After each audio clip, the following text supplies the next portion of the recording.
много тежко решение, което аз взех. Ще видим, дано да сме заедно след няколко месеца, да видим това как ще се отрази върху мен. Казват, че щяло да бъде много добре.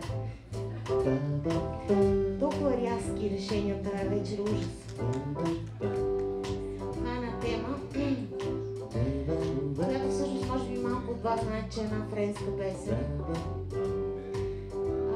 която една друга жена, която много се грижеше за себе си, много внимаваше как се грижи за себе си, Лея Иванова. Аз съм нейна племенничка, тя направи известна в България, дано да ви е приятно да я чуете. Щом падне вечер по целия свят, безбройни плоти и старки стоят, и нещо тихо и тайно шепят смутени шу-шу-шу, шу-шу-шу, шу-шу-шу-шу-шу, странен шум.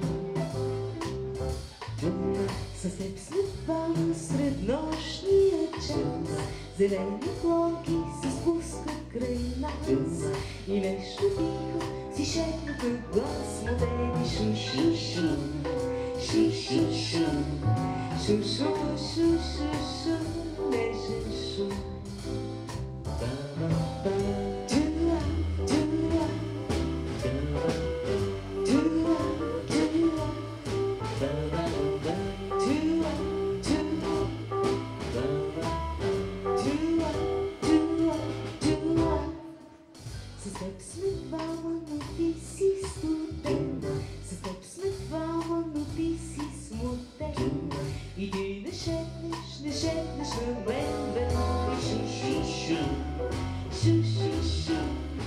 Shoo shoo shoo shoo shoo shoo.